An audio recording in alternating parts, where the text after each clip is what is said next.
In this episode of Indigo and Green, the art of reuse. Join me for a field trip to the Wissahickon to make handmade paper, and then I'll walk you step by step through the process of making your own hand-bound visual journal using found and reclaimed materials. But first, this.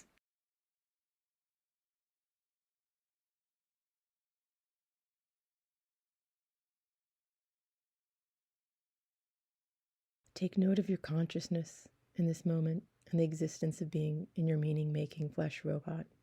There's so much right here. Breathe into all of that. Collect the things that want to go together, that stand out and hold evidence of this present moment.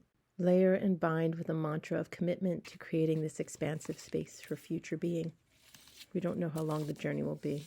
Construct your vehicle accordingly, with pockets for shadows and treasures, places to hold keys, talismans, wisdom, and evidence locked in textures and objects. Imbibe with all the importance they urge you to give them. Listen closely for potential messages. The first step can be daunting, blank, uncertain. So as a practice, skip. Start at the end, then come back to the beginning later. At the end, put absolutely everything. Create a clearing for transformation. What is taking up residency? Discard that which does not serve you. Tuck away what you would like to carry through with you to the other side to remind you of now. Proclaim, declare, speak your name into the space of a new day. Who is this spirit who collected these experiences? In this era, the chapter that you are in now, what's good? What fills your heart right now in a way that it wants to burst, dance, float, and glow? Who's got your back? Who is beside you? Who has come before you? Who do you carry in your heart? Map or diagram the path to your present moment. What's around you? What will help you get back to right now? Close your eyes and listen to all the layers or channels of sound in this moment. Distinguish and name each one. Turn your focus up on a channel. Now another. Now another. You are strengthening your ear to find the wisdom in the brief, quiet moments in between the sounds. Listen for your breath. Inspire. Now breathe out. Zoom out from where you are in your body on this planet. What's next to you? Imagine the whole neighborhood, the city, the state, the country, the continent. Zoom out more. This side of the earth, the whole earth, the earth and the moon and the solar system and the universe and all that exists. Zoom out more. Breathe into that. Savor it. Think of just an hour ago. Think of your earliest memory. Think about the oldest person you know. Imagine all the ancestors, yours and the ancestors of people that you don't know, but we must have shared. What wisdom would they want you to know? What dream of theirs are you living right now? Come back to now. What questions linger in your thoughts? What's in the shadows? Go to the place that is most cozy and warm. Find comfort. Make an offering of earth, water, light, air. Invoke connection. Know that you will find a way through. Stand with all that you have known at your back before the unknown, inviting spirit to keep you company and guide your next steps. Now ask and listen.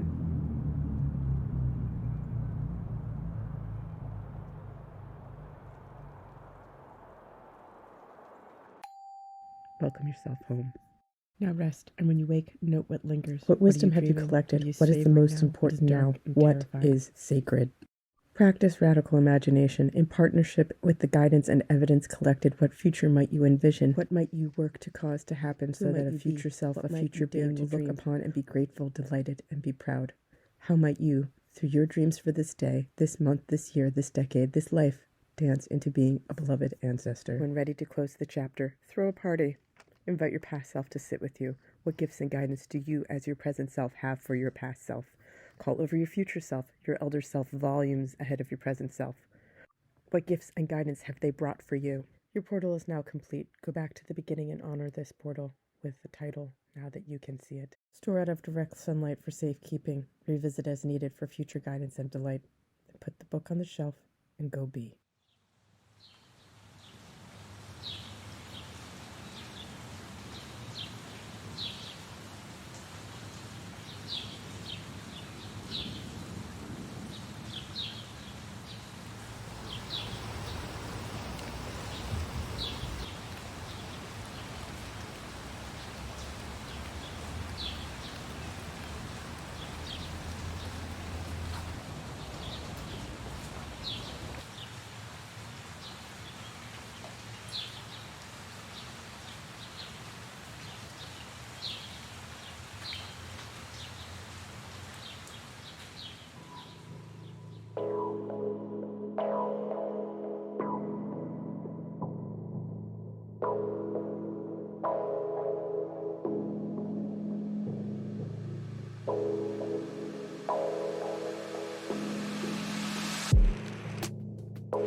love a journal. I have journals and sketchbooks with writing from as far back as fourth grade. The journals I treasure most were made on the go with materials they had available that most people would consider junk or fit for the recycling bin. These journals chronicled everyday things, but when I revisit them, they reveal the magic and miraculous in the mundane. They hold recipes, tickets, fortunes, stickers, stamps, dreams, ideas, quotes, inspiring frameworks for viewing the world, quirky or hilarious things I hear friends, family, or even strangers say. I'm not sure what to call them. Collector's books, life archives, junk journals, artist books, visual journal, whatever you want to call them. I make them from about 9 pieces of paper with lots of places to tuck additional items to display or hold places to write and conceal more private thoughts. To make your own hand-bound visual journal, collect materials that you feel want to go together. Once you start looking, you'll find it's everywhere. Use what you have. For this journal, I'll start in the middle with a small book to go inside the journal. I have a long brown paper bag. It has a little tear in it, so I'll just repair it with a little piece of another bag and a bit of glue. Next, I find a piece of paper that would be the size of the pages in the book. I have 8.5 by 11 inch paper, so I'm going to fold the bag just shy of 11 inches, a little shorter than the size of the page. So that way it won't hang out of the edge, and then I fold it in again about 2 inches from there using a plastic card or my finger to crease and fold the paper. Next, I'm going to use a few sheets of paper cut down to about 4 inches tall by 5.5 inches wide. I have some pages from an old date book that I found in a box in the hallway of my old apartment that I dyed with avocado pit dye. And I have some misprinted calendar pages and blank sheets from the back of a notepad. So I fold the sheets in half. It's not perfect, but it's just right.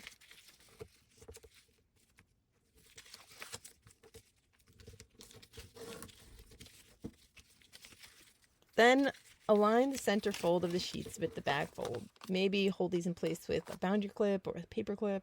Using a sewing needle, a thumbtack, or an awl, create 3 holes. I'm not too precious with this, but if you want to be a little bit more exact, you can measure, hold the middle, and then 1/4 way from the top and 3/4 way from the top. An easy way to do this is to create a guide for yourself by taking a piece of paper the same height, folding it in half, and then in half again, and then poke through all 3 sheets at the points where you have folds. Now we're going to bind with a simple pamphlet stitch. Start at the center hole, going from the middle of the book to the outside. Come back through the top hole, skip the middle hole and go into the bottom hole, pull through to the back. Now we go back in the middle hole. I try to find the other side of that middle yarn, pull the slack a bit, and tie it off. Cut the ends and hide them if you like.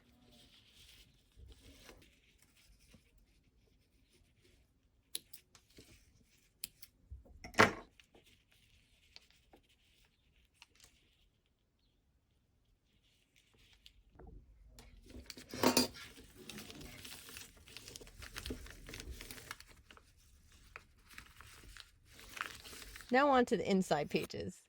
I use a piece of 8.5 by 11 paper as my guide and piece together some smaller sheets to fit.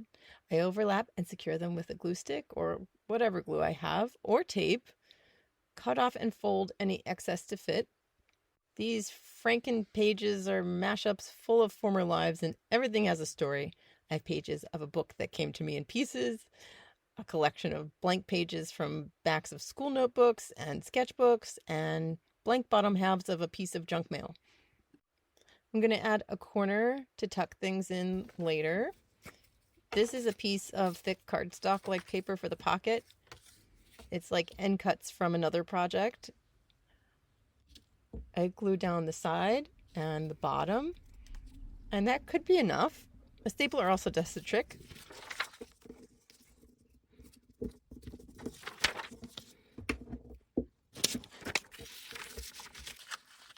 I'm going to sew this because I like the decoration.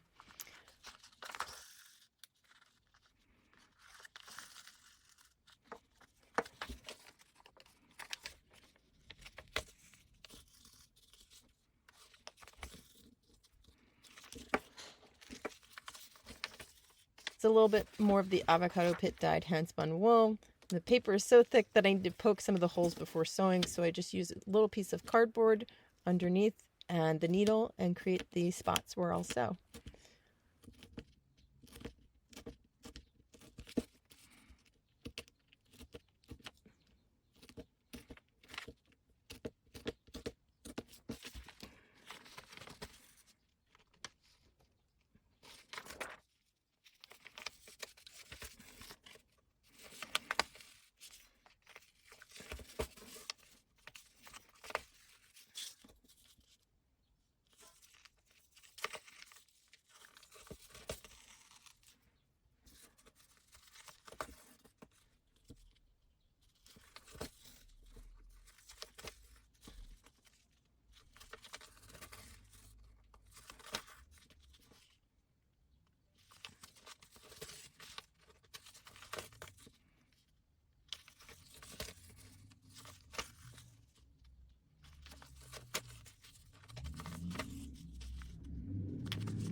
Then I just secure with a couple of stitches and cut off the excess. For the next page, I have a slightly larger sheet from a music textbook. So I'm going to fold the paper on one side to create another place to tuck things. The bottom is also a bit longer, so I'm going to fold that and cut off the excess.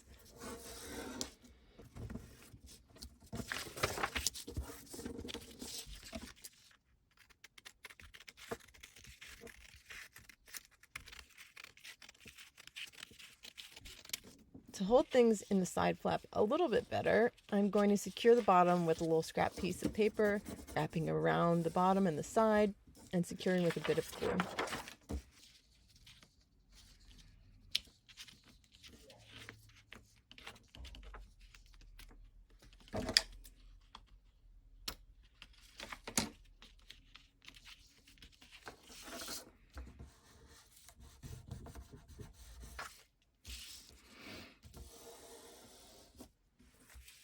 I have a little side pocket. Another bottom pocket on a piece of loose leaf graph paper. I have a coin wrapper I stapled to the bottom and a little of the side.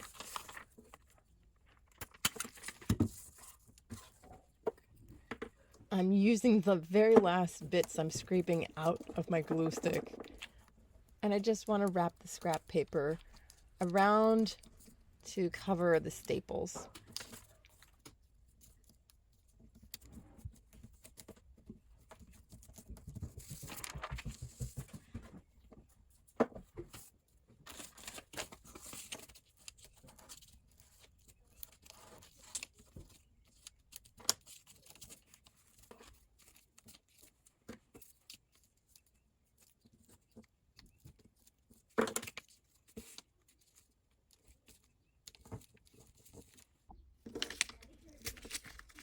Security envelopes have all different patterns on the inside, so I like to take them apart and turn them inside out. It's a little bit like showing the beauty of their vulnerable side. So I once called them insecurity envelopes. Ha, ha, ha, ha. A bit of glue or some double-sided tape works to put it back together.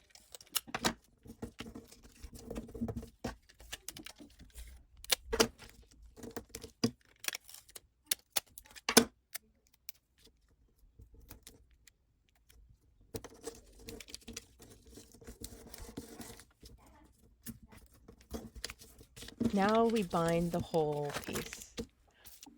I take my cover of a slightly thicker paper and then a piece of translucent paper, my graph paper with the bottom pocket, and my insecurity envelope. I'm going to clip that on the side to hold it together.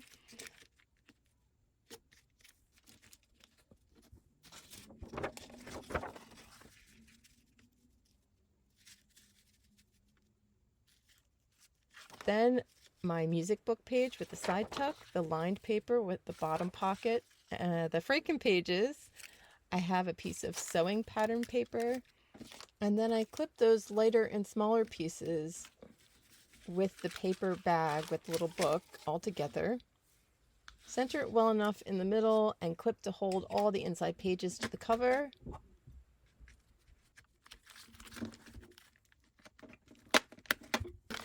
Here I'm making a guide out of last week's homework planner, and I rip a piece the size of the middle bag, fold it in half, and then I measure 1/2 inch from the bottom and from the top.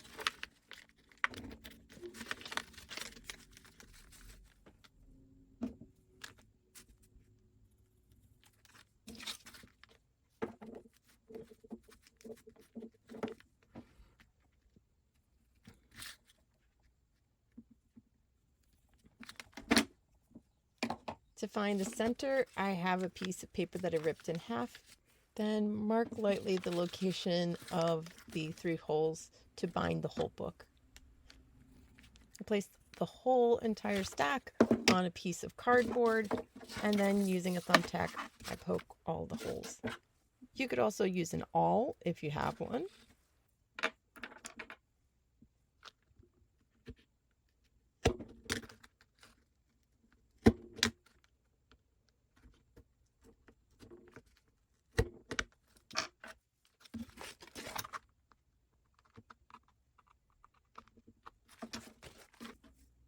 Back in an old cork, and then I'm going to bind it. I have waxed linen, but I think I'm going to use another teeny tiny book. It looks a little bit like a tiny tea tag or a matchbook style book that's connected to some waxed linen. So then I'll have yet another book inside the book. And to bind, we're going to go through the middle.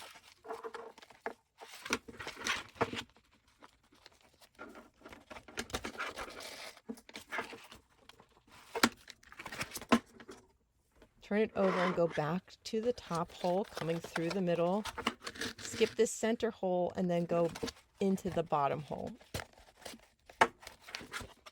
From the back, come through the center, making it snug and tying the tail and needle ends around the middle thread.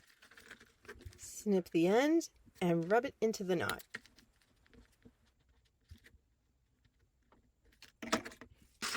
Now we can remove all of our clips.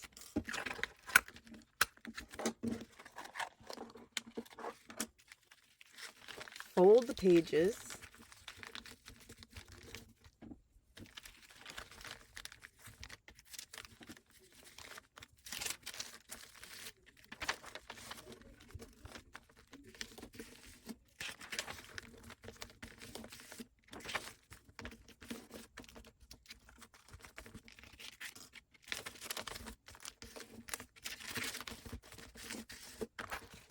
And the cover.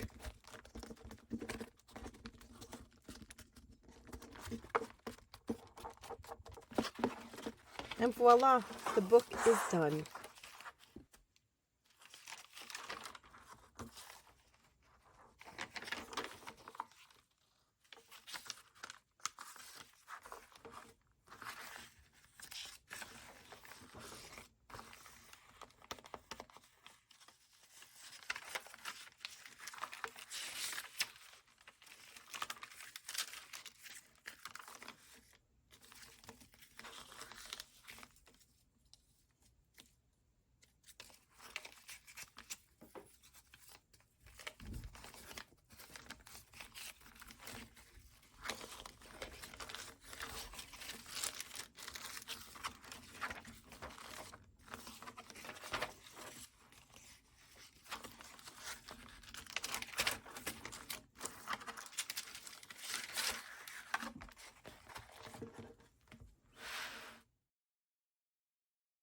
Onashana Creek is a place where the paper makers of the past turned this, made originally from this, into this, and sent the paper off to become books holding sacred texts.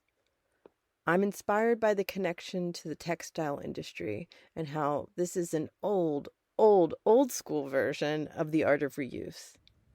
Taking something that has exhausted use in one form and turned it into another of greater use, adding meaning and value and purpose.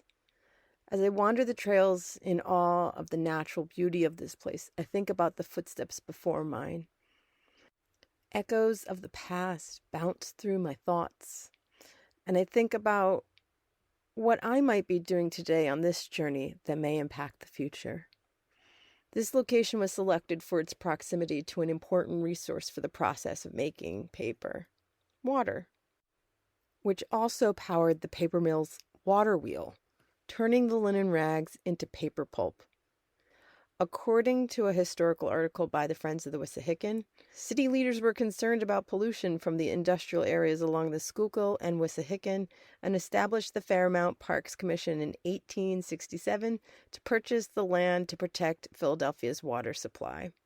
Today, here and far beyond, the textile industry is one of the most harmful and largest polluting. I find a bit of grounding in this. Start where you are. Use what you have. Do what you can.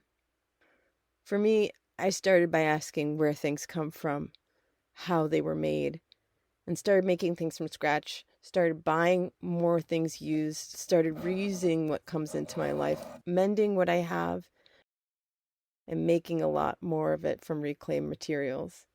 Not all things, but a lot of them. Of course, I'm not going to solve this environmental crisis today by myself with a few clever art projects, but thoughtfully, creatively, together, we can do something. We can do a lot. So what do you have? What can you do today? What might we make or reuse? And how might you just have a little fun, find a bit of awe along the way? For more resources and information about where you can start to refine your art of reuse, here are a few places to start.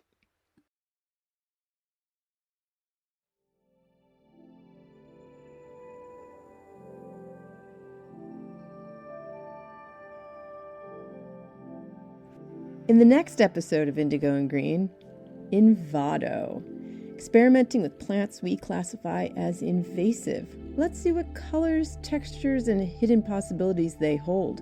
During a garden micro-residency in Norris Square, I'll be exploring what belongs and what it means to belong through botanical printmaking using the power of the sun and shadows.